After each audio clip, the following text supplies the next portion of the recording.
उत्पत्ति अध्याय 11। मनुष्यों की भाषा में गड़बड़ी पड़ने का वर्णन। सारी पृथ्वी पर एक ही भाषा और एक ही बोली थी।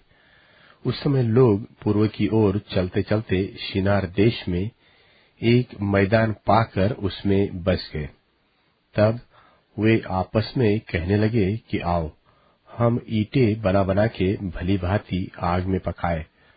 और उन्होंने पत्थर के स्थान में ईंट से और चूने के स्थान में मिट्टी के गारे से काम लिया।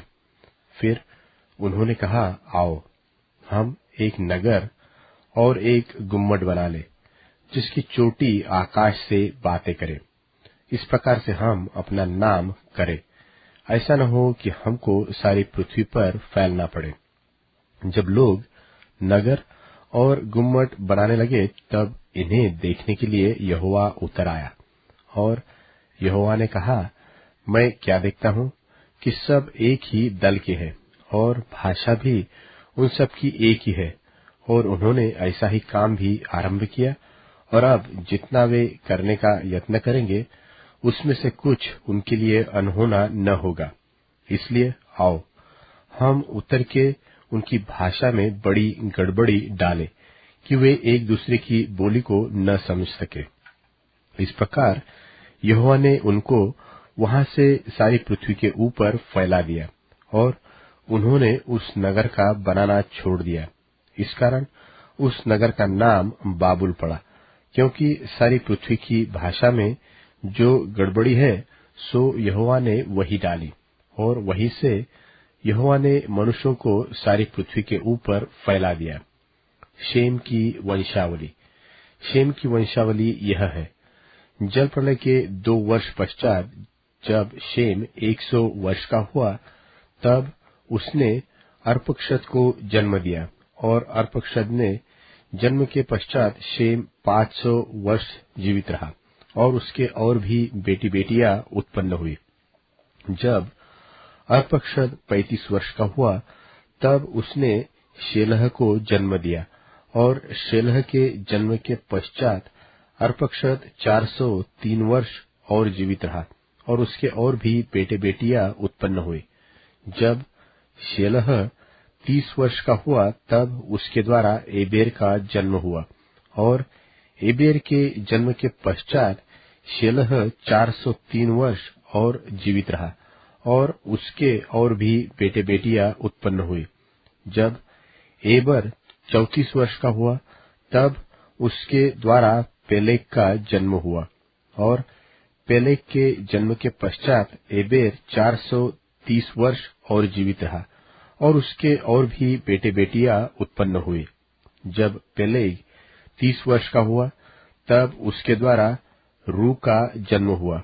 और रू के जन्म के पश्चात पेलेग 209 वर्ष और जीवित रहा। और उसके और भी बेटे बेटियां उत्पन्न हुई। जब रू 32 वर्ष का हुआ, तब उसके द्वारा सरूग का जन्म हुआ। और सरूग के जन्म के पश्चात रू 207 वर्ष और जीवित रहा। उसके और भी बेटे बेटियां उत्पन्न हुए। जब सरूग 30 वर्ष का हुआ, तब उसके द्वारा नाहोर का जन्म हुआ। और नाहोर के जन्म के पश्चात सरूग 200 वर्ष और जीवित रहा। और उसके और भी बेटे बेटियां उत्पन्न हुए। जब नाहोर 29 वर्ष का हुआ, तब उसके द्वारा तेरह का जन्म हुआ। और तेरह के जन्म के पश्चात नाहोर 119 वर्ष और जीवित रहा।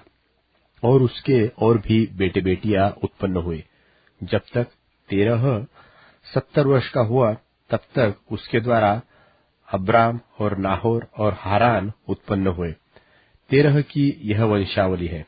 तेरह ने अब्राम और नाहोर और हारान को जन्म दिया। और हारान ने लूत को जन्म दिया। और हारान अपने पिता के सामने ही कसदियों के ऊर नाम नगर में, जो उसकी जन्मभूमि थी, मर गया। अब्राम और नाहोर ने स्त्रियां ब्याह ली। अब्राम की पत्नी का नाम तो सारै और नाहोर की पत्नी का नाम मिल्का था। यह उस हारान की बेटी थी, जो मिल्का और इसका दोनों का पिता था। सारै तो बांझ थी, उसके संतान न हुए। और तेरह अपना पुत्र अब्राम और अपना पोता लूत जो हारान का पुत्र था, और अपनी बहू सारै जो उसके पुत्र अब्राम की पत्नी थी, इन सबों को लेकर कसदियों के ऊर नगर से निकल कनान देश जाने को चला। पर हारान नाम देश में पहुंचकर वहीं रहने लगा। जब तेरह 205 वर्ष का हुआ, तब वह हारान देश में मर गया।